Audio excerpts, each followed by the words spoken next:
Good evening, folks, and welcome to our Sunday school lesson tonight.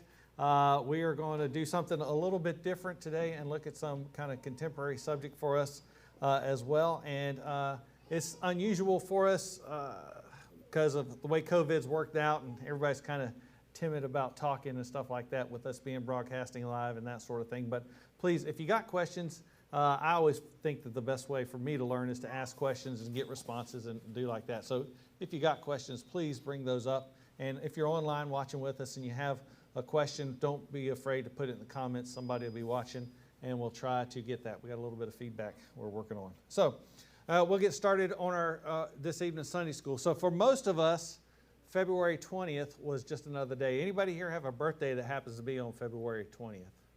Nobody? If you're a foodie, we do this at work with our cafeterias and food staff and stuff like that. They follow food celebrations, those national kind of days. February 20th was National Cherry Pie Day, if you didn't know that. It was also National Love Your Pet Day. I didn't know they had one day you're supposed to love your pet. The rest of the days you can just hate them and kick them around, I guess. And then National Muffin Day was also on February 20th. Very interesting, those 3 days line up. And if you have a birthday, so be it. But also, since February of 2008, February 20th has been celebrated annually as the World Day of Social Justice, as declared by the General Assembly of the United Nations. In part, as you go and look at that declaration reads that the General Assembly of the United Nations recognizes that social development and social justice are indispensable for the achievement and maintenance of peace and security within and among nations, and that in turn social development and social justice cannot be attained in the absence of peace and security or in the absence of respect for all human rights and fundamental freedoms. So they acknowledge, or they state, that if you're going to have social justice, you must have peace and security with among nations. It goes on to say it recognizes that broad-based and sustainable economic growth in the context of sustainable development is necessary to sustain social development and social justice. So you need economic growth for social justice to happen. And then it goes on, finally it says, further recognizes that globalization and interdependence are opening new opportunities through trade, investment, capital flows, and advances in technology, including IT, for the growth of the world economy and the development and improvement of living standards around the world, while at the same time there remain serious challenges, including serious financial crisis, insecurity, poverty, exclusion, and inequality within and among societies, and considerable obstacles to further integration and full participation in the global economy for developing countries, as well as some countries with economies in transition. So to boil that all down, it says that poor nations cannot be as socially just as rich nations, and rich nations cannot be socially just at all if they're not helping out poor nations as we look at this. And so what the United Nations is declaring is that social justice is necessarily part of the world economic machine, and that has to be organized, I'll use that word, to make sure that we have social justice in our economies. Along with that single declaration of the World Day of Social Justice being February 20th of every year, the United Nations have made a number of declarations regarding social justice, including a declaration on social justice for a fair globalization of the world. You need social justice to fairly globalize the world, and we see how the world is globalizing already, right? And it also has a 157-page document which is titled Social Justice in an Open World, the Role of the United Nations. And if that doesn't scare you, not much will, right? But in that document, it says, it teaches us that social and distributive justice are equated and they're unseparated from economic justice, and it's suggested that the distributive and the redistributive aspects of justice do not have to be separated, and they aren't necessarily antagonistic towards each other. Now, that's a bunch of mumbly that goes on to talk about social justice, and the reason this is ending up being a civic lesson is because we need to define these so that we understand what we're talking about when we say just social justice and what the people around us are talking about when we use the terms social justice. Because if we don't understand what they're saying, and we're speaking completely different languages, which most often is the case. We don't understand their definitions. We cannot address these causes or these things of social justice directly or on the same page, and we end up butting heads all the time, which is consistently what happens. And so our study in the next couple of weeks is social justice and the Bible, right? And that's what we're looking at, and how it plays out.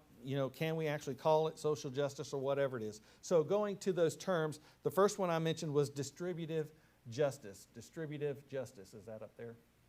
So what we see is that distributive justice are those laws, the institutions, the policies, all the things that we use to make a society that result in different, what they call distributions of benefits and burdens across members of society. Not everybody, so to speak, has the same access to every single thing that's out there. And the structure of these frameworks are important because this distribution of benefits and burdens we talk about results in them fundamentally affecting people's lives. Every person's life is affected by the distributive principles of justice that this nation, this city, this state uses, right? And so when we look at arguments that the framework around that, what it results from, it says that they are morally preferable. That's what it says, right? Go ahead in the next slide. Keep it. Yeah, arguments about which frameworks or resulting distributions are morally preferable constitute the topic of distributive justice. And that's a key word there, that word morally, right? Morally. Goes on to say that the principles of distributive justice are therefore been thought of as providing moral guidance, next slide there, for the political processes and structures that affect the distribution of benefits and burdens, and the principles which do offer this kind of moral guidance on distribution, regardless of the terminology that they employ, regardless of what they say, should be considered principles of distributive justice. And that's all from the Stanford Encyclopedia of Philosophy. So again, the key words to take out about this is distributive justice is something that they call a moral obligation. A moral obligation, right? And so we talked about distributive. The other thing we talked about in this whole declaration of the world nation, the United Nations, what they said was economic justice, right? And so the next thing we see is economic justice, which touches the individual person as well as all of society, right? And that economic justice encompasses, again, the moral principles that guide us in designing our economic institutions, is what they say, right? And so again, these institutions, each of them determine how a person earns a living, how a person gets money, how a person goes on to make their stamp in the world, so to speak, right? And so the ultimate purpose of economic justice is to free each person to engage creatively in, as it says, the unlimited work beyond the economics, that of the mind and the spirit. So if we are bound in any way by our financial position, our economic position, then you and I as human beings cannot meet our full potential in the mind of social justice, right? So if our life is built upon earning a living, we are not socially just in our lives. Right? You are a victim of injustice of this world. If you have to work to make a dime to put food on your table, beyond that which anybody else has to work to make a dime to put food on their table, you are a victim of social injustice. And that's a moral principle unto them. And so then what we find in the next thing is that social justice then is that virtue, the virtue that guides us in creating those organized institutions, right? And so when these social institutions, when they're organized, they provide us with the access, which is the word we hear everybody saying, the equality for what is good for everybody, both individually and as a group or as a city or as a nation, right? And social justice also imposes on each one of us, it puts on each one of us a personal responsibility to collaborate with others. I think that's in the next part, yeah. At whatever level the common good in which we participate. Again, keywords that we see, right? And so again, when we talk about social justice, you and I might think one thing, but this is what's going on in the mind of, we'll use the term loosely, social justice warriors. I don't want to use that disparagingly, but that's the kind of thing that's going on in the mind. And when the conversation is being held about social justice, they're looking at these distributive principles as moral guidelines, the economic justice as moral guidelines, and social justice itself is a virtue for them upon which they use it as a feedback loop or as a critique of what's going on in the world today to ensure that each and every person, each and every nation has the same access, the same opportunity to thrive, to be able to do the things other than just scratch and go by day to make a living. Any questions about that? We'll learn a little bit more as we go on. So what we see, and as I looked at this over and over again with a bunch of different things, I've come to the conclusion that what has been built out of this framework is a humanist religion of justice, right? It's a humanist religion of justice. Their God is that distributive justice, right? It's that big overarching thing that draws out the morals of society. It says this is what a just society looks like. These distributive principles of justice, the moral principles, that's the word they use, right? The moral principles. That's their God, this distributive justice. And just to be clear, distributive justice does not mean redistribution all the time. In some senses of the word it does, but distribution also means just the way you make your money, make your living, and what you get from society, what you put in. So that's the first. Their God is this distributive justice. And then their Christ become one of any sorts of thing. We're talking specifically about economic justice right now, but it could just as well be climate justice. It could be racial justice. It could be any other thing. Any one of these justices that we're going to talk about, these are their Christ. Those are the things that are sacrificed, sometimes individually, sometimes by people groups, sometimes by nation. These are the things that are sacrificed for the greater good of mankind.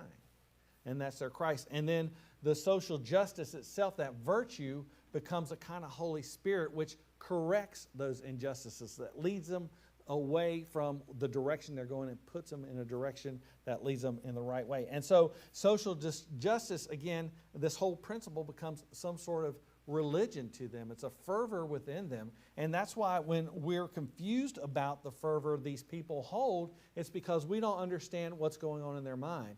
And so the argument that's in the mind of these people who look at social justice in this way, who use the humanist reasoning behind it, see it as a moral obligation, just as much a moral obligation as you and I see Christianity in our lives today. So those people in this world, the humanists who don't have a God, whose God is this world, see social justice and this justice system we're talking about as their moral framework for a free and a just society. Does that make sense to everybody? So now when you're talking about different political alignments and different works going on and different benefits and things like that, they don't see them just as a political shill, I'll use that word. They don't see them as a political ploy. And while a lot of people are using the term as a power grab today, what's really going on is not that. What's really going on is the enactment of their religion, to put it that way. They're really going out there and doing the work of the evangelist for their God, that God being justice. Does that make sense? That's why we see the fervor that's going on today. And so when we're confused about that, it's because we don't understand. To us, it's just to us who have God, to us who have a dedication to the principles of the Bible and stuff like that, to us it's just words, it's just polity. But to them it's not.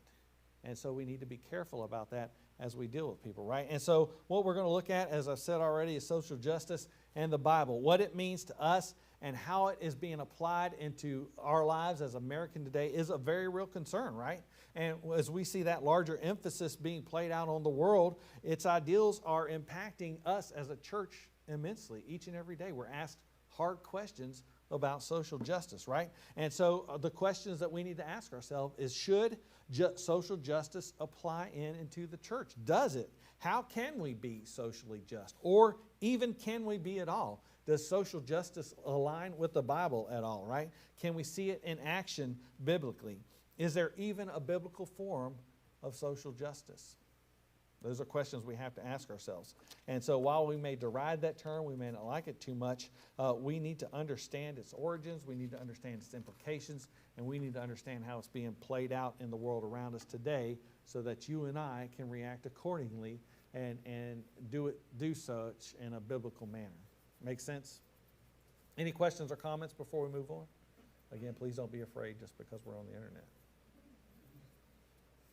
All right, so just to give credit where credit is due, the largest part of the informational part of what I'm going to talk about here came from an article I found called What Christians Should Know About Social Justice, written by a guy named Joe Carter in 2018. So that's where the information, all the Bible stuff and a lot of the stuff I put in there is my own works, but I just want to make sure that we got the correct credit where credit was due. So if you go to the next slide, we ask ourselves, where did social justice originate? Where did it come from, right? What's it come from? And actually, social justice, you might be surprised to learn, is actually a religious terminology. It came from this Jesuit priest named Luigi Tapparelli da Zaglio, I guess that's how you pronounce his name, and he coined the term in about the mid-1800s, 1840s or so, and he based that concept, his concept, on the teachings of Thomas Aquinas. He took those and he rolled it into this term he called social justice, right? And then the next part, you see that referred to the ordinary and the traditional conception of justice applied to what they say constitutional arrangements of society. So Luigi Tapparelli da Zaglio's concept of justice and social justice align pretty much with what you and I would see as justice. Treating people right, doing the right thing, and that sort of thing. And we'll get to that a little bit more as we go on. At least 4 popes were directly influenced by Tapparelli's teachings, or they had students that wrote influential encyclicals, which are what the Roman folks call letters to us. And in 1931, Pius the 11th, he actually wrote this.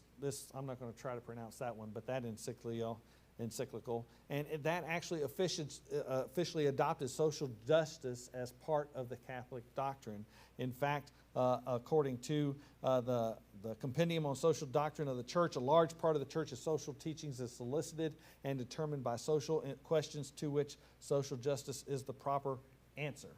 And again, in the Catechism of the Catholic Church, social justice is ensured by society when it provides the conditions that allow associations or individuals to obtain what is their due according to their nature and their vocation.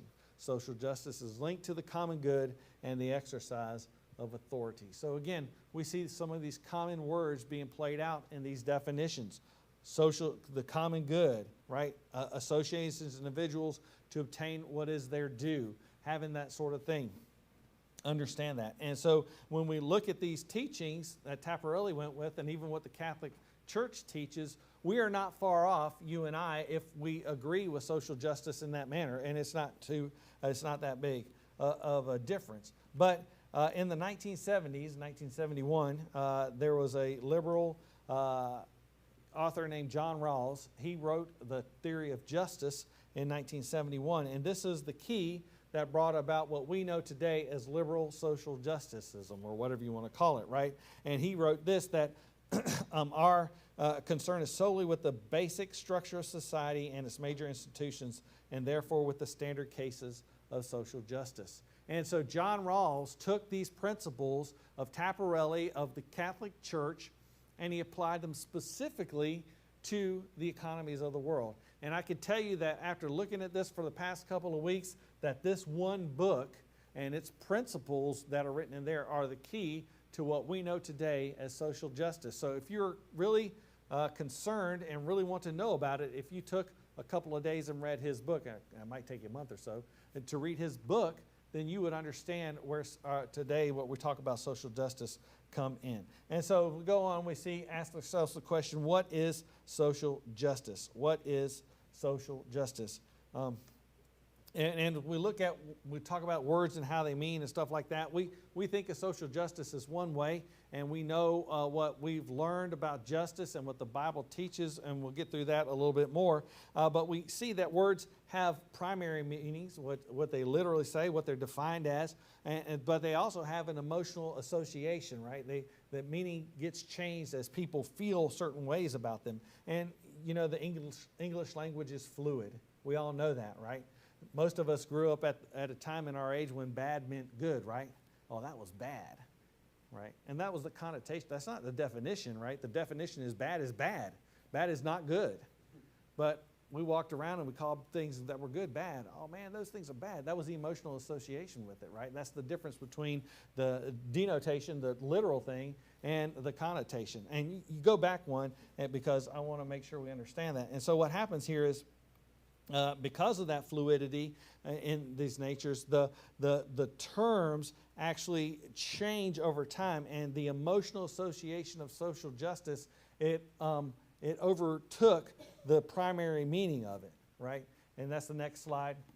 And then we see how much emphasis has been put on the emotional part of it. And then following on, we see that Jonah Goldberg, he's a political journalist, he said social justice has become code for good things no one needs argue for and no one dare be against. So that's what social justice has turned to, right? And that's what is happening in this world. Good things that no one needs argue for and no one dare be against. You can't open your mouth or say anything about them, right?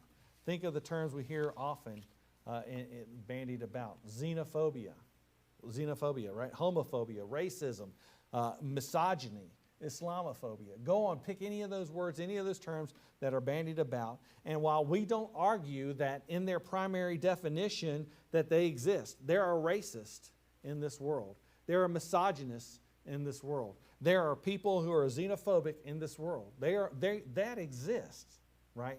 But social justice has taken that, and for the most part, they have been emotionally weaponized to prevent any form of discourse that might lead to some true solutions, and they use those words to squash any opposition to their proponent's cause. Just today, I read, and I'm trying not to get too political, but I mean, this is just an obvious example of what's going on.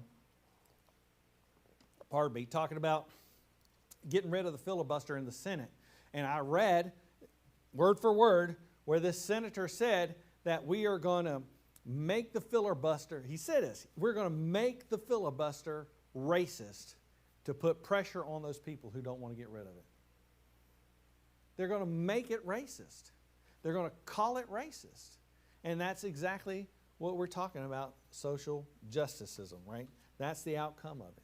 They're taking these things, again, to use his words, good things that no one needs argue for and no one dare be against. How is the filibuster racist? You know, but again, I'm trying to stay part of that. So part of the problem is that the root word for this, which is justice is also misunderstood or used in different ways. And so as we look at the meaning of it, what we find from the Oxford Dictionary, Oxford English Dictionary, is that social justice is justice in terms of the distribution of wealth, opportunity, and privileges within a society. That's what we've been talking about, how you get what you want or need and how other people do that. So justice in those terms. But then it goes on to define justice itself kind of vaguely as the quality of being fair and reasonable. That's what justice is in of itself. More usefully, if we look at the next one, we see from the Institutes of Justinian, I'm not going to go back to where that all comes from, but it's old Roman definition. It defines justice as the set and constant purpose which gives to every man his due. Again, makes a lot of sense.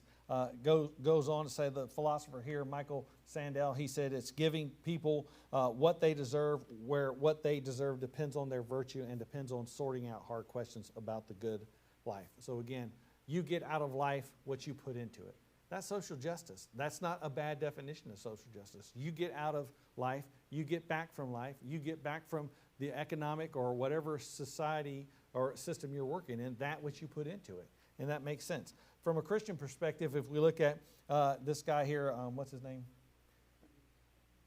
Gideon Strauss, yep, Gideon Strauss. He's the academic dean. He's the associate professor of worldview studies at the Institute for Christian Studies. He says, justice can be defined as when all God's creatures receive what is due them and contribute out of their uniqueness to our common existence. And so from this, he sees a flow, two streams of justice, a public justice and a social justice. And the public justice is that political aspect, right? We all need it. That's what God set government institutions up for, that the political aspect of it is what he's working on. And that's the work of citizens and political office bearers to shape this public life that we live for the common good again. And then he goes on to talk about social justice as a civil society counterpart, the non-political organizations that promote justice.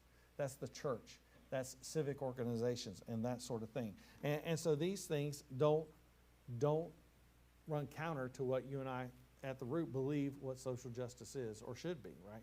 And so that's what we understand. And so when we talk about what is social justice and how it applies to our lives, what we find is that it is really, in and of itself, in its primary definition, not a bad thing.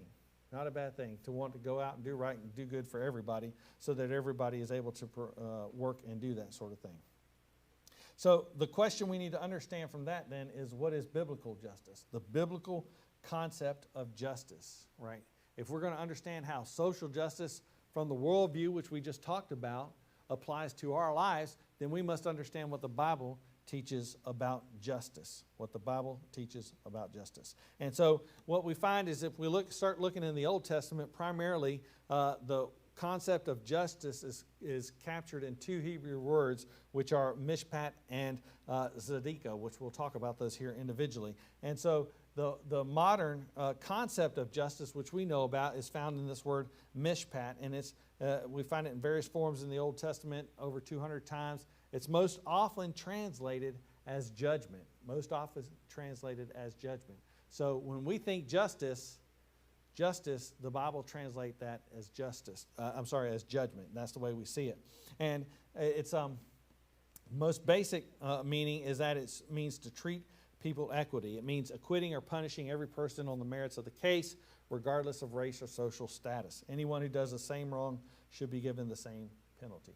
Everybody does that. That's what judgment here means. And so you see in Deuteronomy chapter 1, verse 16 and 17, we see this verse here, and we see this mishpat going on. And I charge your judges at the time. This is Moses recounting his trip through the wilderness and all that. And at this point, he's recounting where his father-in-law had said, hey, you're doing too much work on your own. You need to appoint yourself 70 judges to help you out with this. And he's recounting that. And he says, I charge your judges at that time, saying, hear the causes between your brethren, and judge righteously between every man and his brother and the stranger that is with him. Ye shall not respect persons in judgment. That's the mishpat we're talking about. But ye shall hear the small as well as the great. Ye shall not be afraid of the face of man. For the judgment, again, the mishpat, is God's. And the cause that is too hard for you, bring it unto me, and I will hear it. So again, this modern concept of justice, judgment, making the right decision, not holding any one person more accountable than another based on the deeds and what's going on. And nor should they take into account who the person is, just to judge fairly, right? But you and I know we see instances of this failure in justice today in all of the political realm, right? Everywhere we see it. Like it or not, believe it or not, there are multiple judgment in the Bible, justice systems active today, depending on your political affiliations, who you are, your personal beliefs. We have perverted the judgment of God in this world. And we're not holding it straight, right? There should be one set of laws for every person in this land. And the law should apply equally to every person across the land. But we see that is not happening, right? And that's an example in the negative of what Moses is talking about here in Deuteronomy chapter 1, verse 16 and 17, right?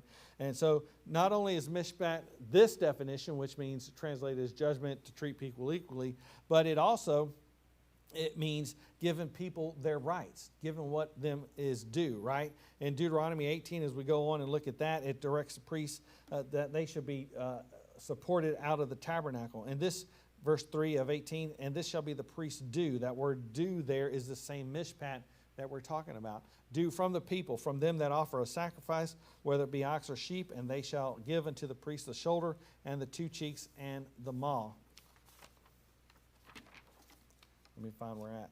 Okay, mishpat is not then giving people what they are due, whether it be punishment or protection or care. That's the way we're supposed to look at it. It's also, we see it in Numbers chapter 27, verse 4 through 5. Why should the name of our father be done away from among his family, because he hath no son?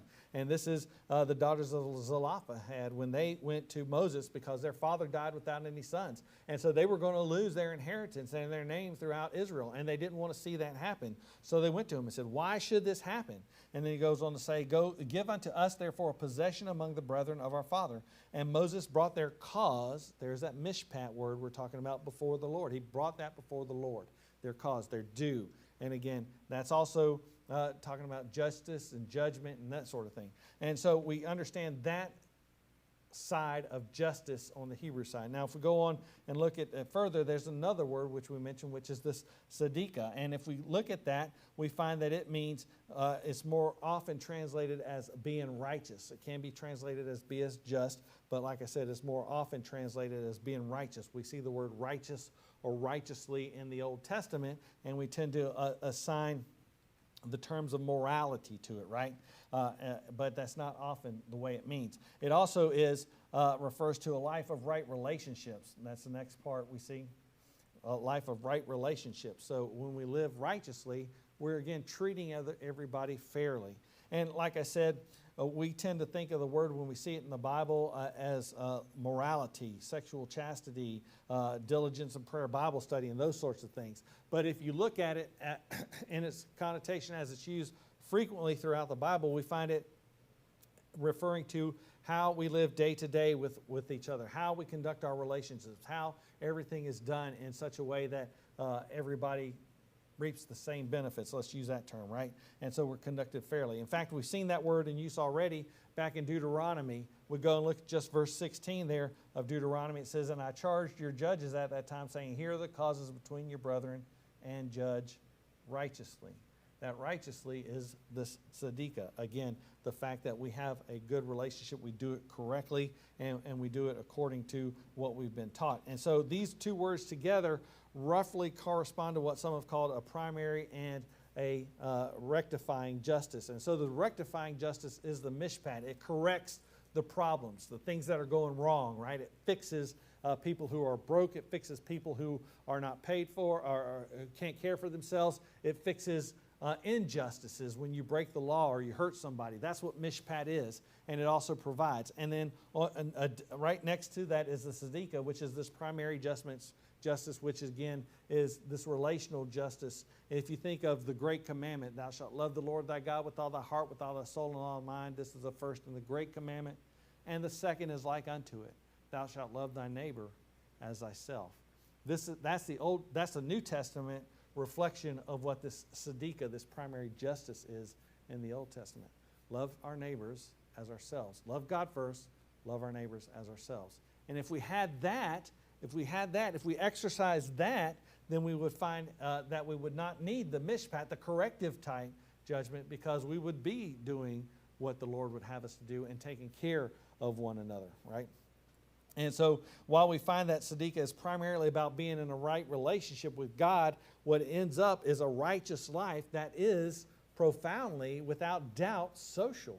And that's what we're encouraged to do in those two verses we just quoted, that we go out and love the Lord our God and love our neighbor as ourselves, right? We live a social life in this life that God has given us. And we live it righteously, and we live it in justice, and we live it in correct judgment. And then we see the social results of that in people's lives around us. And as we go on, and it's not just the Old Testament, but in the New Testament, we find another word, which is this Greek word, dikaiosune, I think, and it combines the idea of what we see in the Hebrew in the mishpat and the tzedakah. It's most often translated as righteous or righteousness or something along those lines, but it has a definition of justice being that virtue which gives each his due. Again, there's that term we saw in the world about social justice. It's a virtue that gives each his due. And so while you and I, again, read righteousness in the New Testament, we tend to apply that familiar morality to it. It also has this idea of being right or doing things correctly with people. And so where our interpretation may be the righteousness we think about morality, that may not necessarily be the intent of the author as it was written down. For instance, Romans chapter 1, verse 16 and 17, we all know this, very familiar verse. For I am not ashamed of the gospel of Christ, for it is the power of God unto salvation to everyone that believeth, to the Jew first and also to the Greek. For therein is the righteousness of God revealed from faith to faith, as it is written, the just shall live by faith. Now on the surface, and I'm guilty of this myself, this is the way I read this forever. For herein is the righteousness of God revealed from faith to faith. The goodness of God, the correctness of God. But it's not.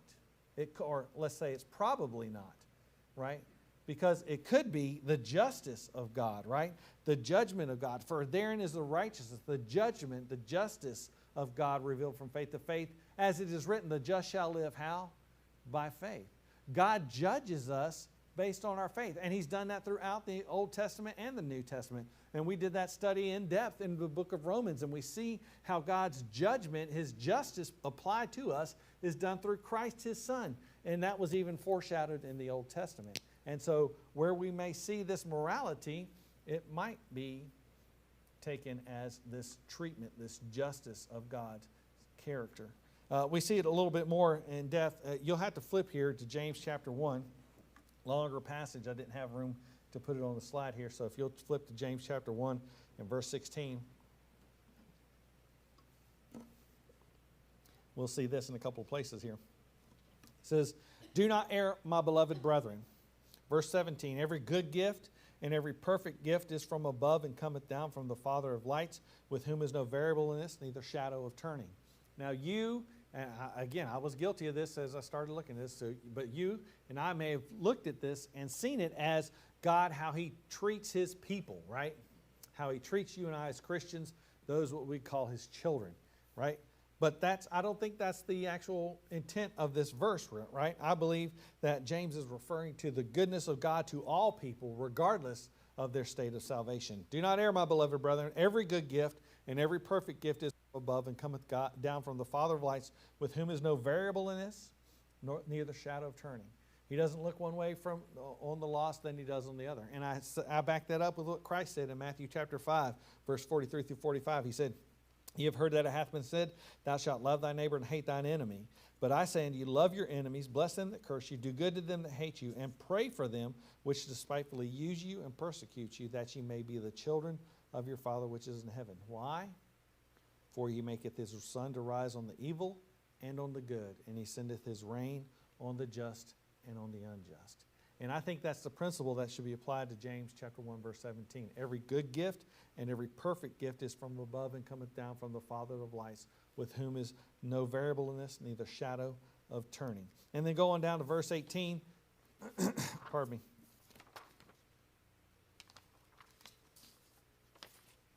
I'm missing a page. Do you have an extra page back there, brother? Following verse 18? No, I need my notes. Sorry about that. Steph, would you bring me my phone, please? So in verse 18, he said, of His own will begat He us with the word of truth, that we should be a kind of first fruits. A kind of first fruits.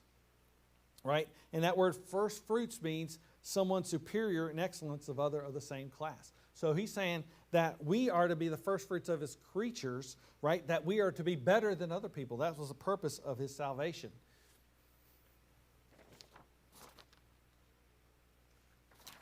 Yeah, I don't think that ends where I end. So we're in trouble now.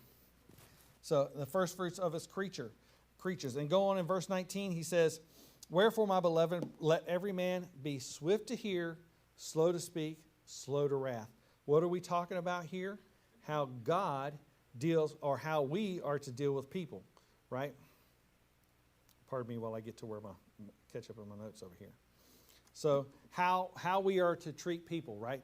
So again, wherefore, my brethren, let every man be swift to hear, slow to speak, and slow to wrath. How we treat people, right? Again, he goes to verse 20, for the wrath of man worketh not the righteousness, and he's not talking about the holiness, he's talking about the justice and the judgment of God. The wrath of man worketh not the righteous, the judgment, the justice of God. You and I cannot judge fairly or correctly if we've not done what he's talked about in verse 19, to be swift to hear, slow to speak, and slow to wrath. Right? And so we need to understand that principle. So what the Bible teaches us is that justice is the fair and equal treatment of all people, regardless. In this next slide there, the next slide shows us that regardless of who they are or whatever it is. Go back one. I think you missed a little bit of it. Next slide. I guess not. So biblical justice, again, is the fair and equal treatment of all people, regardless of any appealing or unappealing characteristics, regardless of how they are, who they are, what they've done, what they do, their status in society. Whatever they possess, it doesn't matter. Biblical justice is the fair and equal treatment of everyone, right? And it is an attribute of God that should be adopted by all of us, and specifically those of us who are his children, right? And regardless, his children should strive, you and I should endeavor to live justly in our lives. And that's what we're to do. So as we look at social justice and how it lies in this world, we find that it is very much a biblical concept, social justice. Now, we'll talk about how it's applied in the world later, because it is not applied with the same equality that the Bible talks about. But when we put these two words together, we find that it relates. And that's the next part. We talk about how social justice relates to the Bible, to biblical justice, right? And so we see a couple of verses.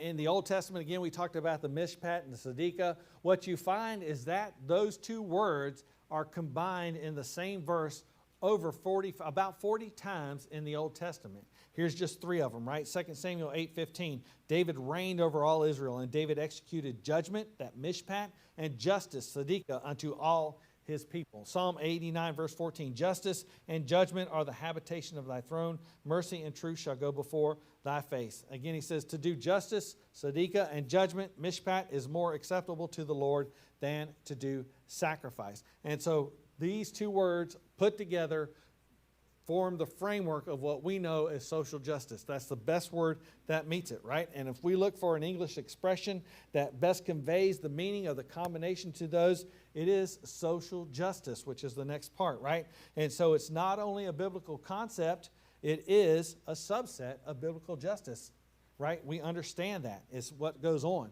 And so we need to understand that social justice is a real biblical concept. It is something that you and I should apply.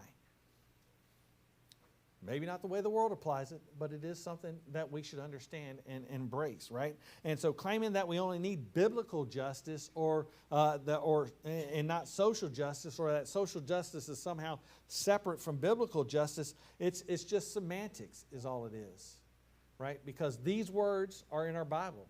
These words, the concept is there. And so biblical justice includes all forms of God's justice, God's ordained justice. Anything that he calls just is part of biblical justice. And so whether we talk about economics, racial, climate, or, we'll get into these things as we move on. Whatever we talk about, they are all part and parcel of what God calls justice. The application of those may be incorrect, but we need to understand that. And so when you and I have justice, when we have biblical justice, when we're executing that in our lives should be very much socially just. And we should not deride that term. We should maybe deride the way they use that term, but that term is not unbiblical and is not something that you and I should shy away from. Make sense? Any questions? Again, I apologize for the civic orientedness of this lesson, but I think it was very important for us to understand the basis of what people are talking about, especially for those who are outside, whose worldview is not based upon biblical views. And it is perverted. I will tell you, just as we talked about how justice is improperly, how we have separate justice systems for different people or different polities or whatever, it's perverted. And people pervert the wisdom of God. It's happened all throughout history. It's going to happen today, and it's going to happen tomorrow. and the next year. And we just have to understand what our responsibility is at. And I believe that we could wrap it all up. We could quote 2 verses I've already quoted. Thou shalt love the Lord thy God with all thy heart, with all thy soul, with all thy mind. This is the first and the great commandment. The second is like unto it. Thou shalt love thy neighbor as thyself. On these 2 commandments hang all the law and the prophets. If we would appropriate that, anything that goes with social justice that we're talking about today would take care of itself. But this world has rejected Christ. It has rejected God. It has rejected the principles of Christianity that this country was built upon. And what is happening today is a direct result of that.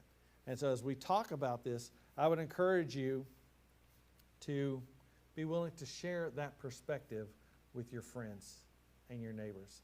Be willing to tell them about the God who is socially just, who is perfectly just in all things, and not be afraid to discuss the somewhat more stickier topics that arise out of it in the light of Christ, in the light of the Bible, and especially as we go through this and look at the different topics. Next week, we're going to look at the gospel and social justice, Christ and social justice. Well, I've heard a lot of people say Christ was a socialist. That claim has been out there all the time. Christ was a social justice warrior. I've heard that many times. Was he? How did he talk about social justice, and how did he apply it in his life? So we'll look forward to that next week. Any questions or comments before we close? All right, we'll pray and be dismissed. Lord, we do thank you again for this day, and again, I pray that you would just help people as we plod through this today to understand the principles in this world that are being applied and how they work towards